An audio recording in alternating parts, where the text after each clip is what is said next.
Kuntum khaira ummah.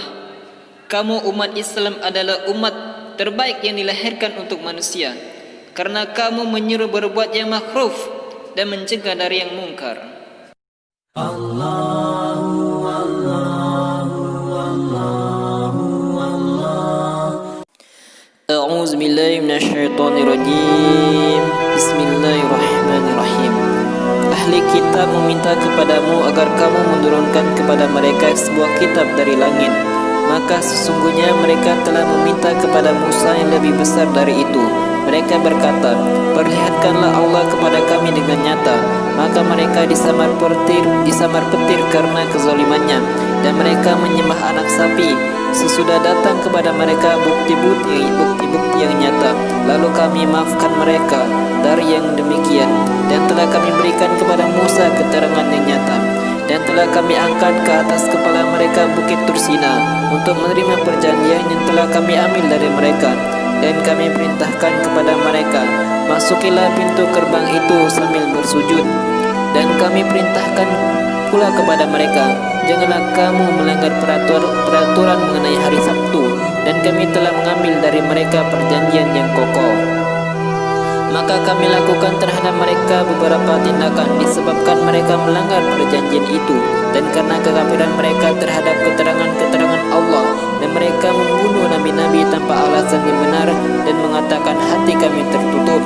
Bahkan sebenarnya Allah telah mengunci hati mati mereka karena kekafirannya. Karena itu mereka tidak beriman kecuali sebagian kecil dari mereka. Dan karena kekafiran mereka terhadap Isa dan tuduhan mereka terhadap Maryam dengan kedustaan besar zina, dan karena ucapan mereka sesungguhnya kami telah membunuh Al-Masih Isa putra Maryam, Rasul Allah, padahal mereka tidak membunuhnya dan tidak pula menyalibnya, tetapi yang mereka bunuh ialah orang-orang yang diserupakan dengan Isa bagi mereka. Sesungguhnya orang-orang yang berselisih paham tentang pembunuhan Isa benar-benar dalam keraguan tentang yang dibunuh itu.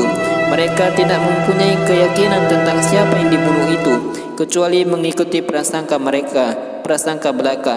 Mereka tidak pula yakin bahwa yang mereka bunuh itu adalah Isa. Tetapi sebenarnya adalah Allah mengangkat Isa kepadanya, dan adalah Allah Maha Perkasa lagi Maha Bijaksana. Tidak ada seorang pun dari ahli kitab kecuali akan beriman kepadanya Isa sebelum kematiannya, dan di hari kiamat nanti Isa itu akan menjadi saksi terhadap mereka.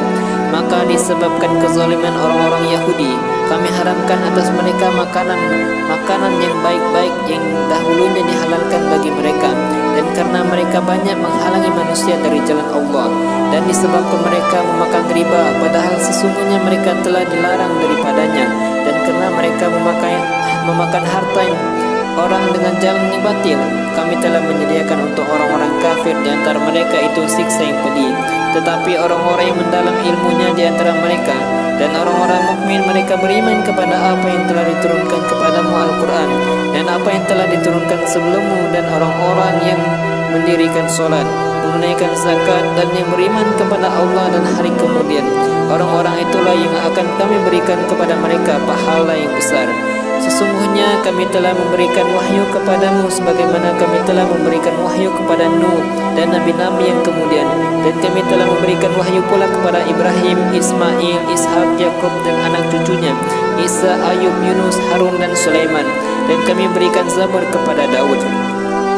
Dan kami telah mengutus rasul-rasul yang sungguh telah kami kisahkan tentang mereka kepadamu dahulu, dan rasul-rasul yang tidak kami kisahkan tentang mereka kepadamu.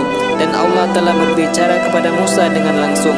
Mereka kami utus selaku rasul-rasul pembawa berita gembira dan pemberi peringatan, agar supaya tidak ada alasan bagi manusia membantah Allah sesudah diutusnya rasul-rasul itu.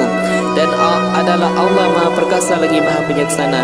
Mereka tidak mau mengakui yang diturunkan kepadamu itu, tetapi Allah mengakui Al-Quran yang diturunkannya kepadamu. Allah menurunkannya dengan ilmunya, dan malaikat-malaikat pun menjadi saksi pula. Cukuplah Allah yang mengetahuinya. Cukuplah Allah yang mengakuinya. Sesungguhnya orang-orang kafir dan menghalangi manusia dari jalan Allah benar-benar telah sesat ke sejauh-jauhnya.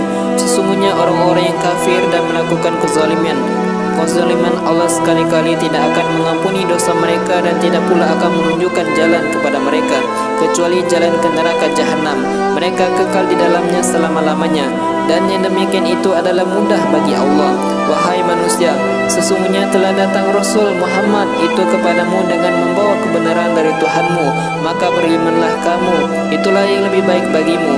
Dan jika kamu kafir, maka kekafiran itu tidak merugikan Allah sedikit pun, karena sesungguhnya apa yang di langit dan di bumi itu adalah kepunyaan Allah, dan adalah Allah Maha mengetahui lagi Maha bijaksana. Wahai ahli kitab, janganlah kamu melampaui batas dalam agamamu, dan janganlah kamu mengatakan terhadap Allah kecuali yang benar. Sesungguhnya Al-Masih Isa putra Maryam itu adalah utusan Allah dan diciptakan dengan kalimatnya yang disampaikannya kepada Maryam, dan dengan tiupan roh darinya. Maka berimanlah kamu kepada Allah dan Rasulnya, dan janganlah kamu mengatakan Tuhan itu tiga. Berhentilah dari ucapan itu lebih baik bagimu. Sesungguhnya Allah Tuhan yang Maha Esa, Maha suci Allah dari mempunyai anak. Segala yang di langit dan di bumi adalah kepunyaannya. Cukuplah Allah sebagai pemelihara. Al-Masih sekali-kali tidak enggan menjadi hamba-hamba bagi Allah, dan tidak pula enggan malaikat-malaikat yang terdekat kepada Allah. Barang siapa yang enggan dari menyembahnya dan menyombongkan diri, nanti akan mengumpulkan mereka semuanya kepadanya. Adapun orang-orang yang beriman dan berbuat amal soleh, maka Allah akan menyempurnakan pahala mereka dan menambah untuk mereka sebagian dari karunia-Nya. Adapun orang yang enggan dan menyombongkan diri, maka Allah akan menyiksa mereka dengan siksa yang pedih, dan mereka tidak akan memperoleh bagi diri mereka pelindung dan penolong selain daripada Allah. Hai manusia, sesungguhnya telah datang kepadamu bukti kebenaran dari Tuhanmu Muhammad dengan mukjizatnya, dan telah kami turunkan kepadamu cahayanya yang terang benderang Al-Quran. Adapun orang-orang yang beriman kepada Allah dan berpegang teguh kepada agamanya, niscaya Allah akan memasukkan mereka ke dalam rahmat yang besar darinya, surga dan limpahan karunia-Nya, dan menunjuki mereka kepada jalan yang lurus untuk sampai kepadanya. Mereka meminta fatwa kepadamu tentang kalalah. Katakanlah, Allah memberi fatwa kepadamu tentang kalalah, yaitu jika seorang meninggal dunia dan ia tidak mempunyai anak dan mempunyai saudara perempuan, maka bagi saudaranya yang perempuan itu seperdua dari harta yang ditinggalkannya, dan saudaranya yang laki-laki mempusakai seluruh harta saudara perempuan jika ia tidak mempunyai anak. Tetapi jika saudaranya perempuan itu dua orang, maka bagi keduanya 2/3 dari harta yang ditinggalkan oleh yang meninggal. Dan jika mereka ahli waris itu terdiri dari saudara-saudara laki-laki dan perempuan, maka bagian seorang saudara laki-laki sebagian 2 orang saudara perempuan. Allah menerangkan hukum ini kepadamu supaya kamu tidak sesat, dan Allah Maha mengetahui segala sesuatu. Shadaqallahu.